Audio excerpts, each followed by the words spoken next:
Hello everyone, it's time for another Bible story with Becca. Today we are going to jump back to the Old Testament and read one of my favorite stories from when I was a child. So I invite you, if you have one, to get your Spark Story Bible out and open up to page 20.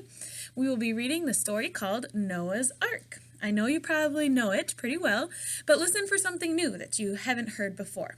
Here we go. A long time passed since God created the world. People forgot about God except for one man. His name was Noah. He loved and obeyed God. I am very sad that people have forgotten about me, God said to Noah. I am going to bring rain to flood the earth, lots and lots of rain. Build yourself a huge boat of cypress wood. Noah did just what God said and made a big boat with lots of rooms. Noah was 600 years old when he entered the boat with his wife, their sons, and their sons' wives. God brought 2 of every kind of animal to the boat.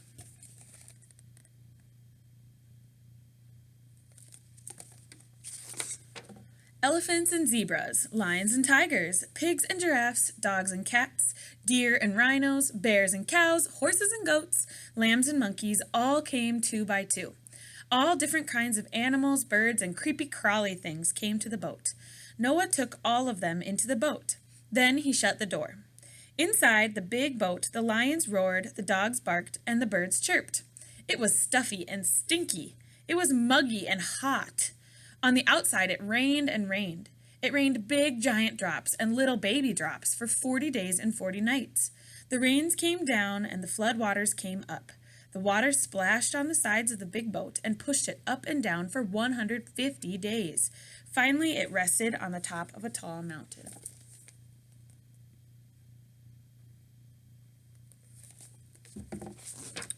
Noah waited and waited until God said to him, "Come out of the boat, you and your wife and your sons and their wives." Noah's family and all the animals came off the boat. They put their feet on dry land. They ran and skipped and jumped. They twirled and danced in the sunlight. They thanked God for the land, and God blessed them. Noah's family grew and grew. The animals and the birds and the creepy crawly things filled the earth again.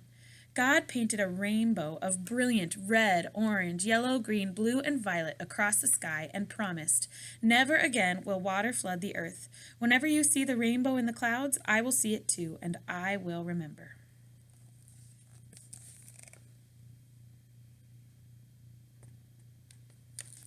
So there's a question on this last page that I want to talk about with you a little bit.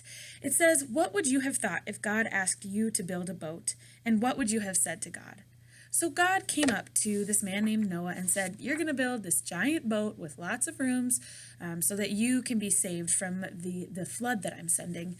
And Noah just did it. He didn't question God at all. He had so much faith in God that God was asking him to do what was right. And right now, I want you to think about your faith and how you have to have faith in God right now. Yes, right now it's kind of scary. We're stuck at home, maybe not doing the things that we normally do, not going to school, and it's scary. But we have to have faith that God has a plan. This time will pass, and right now this is what we need to do in order to help the people around us. And so just remember that we need to have faith in God during the hard times, just like Noah did when he had to build that boat.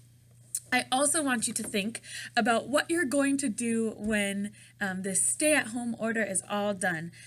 When the boat landed on the ground and Noah and his wife and his sons and their wives got to leave the boat, do you remember what they said? They ran and skipped and jumped. They twirled and danced in the sunlight. Will you do any of those things? Will you jump for joy outside? Will you go high five your neighbors and see your friends? What will you do when you have the time to go see all the people that you love again?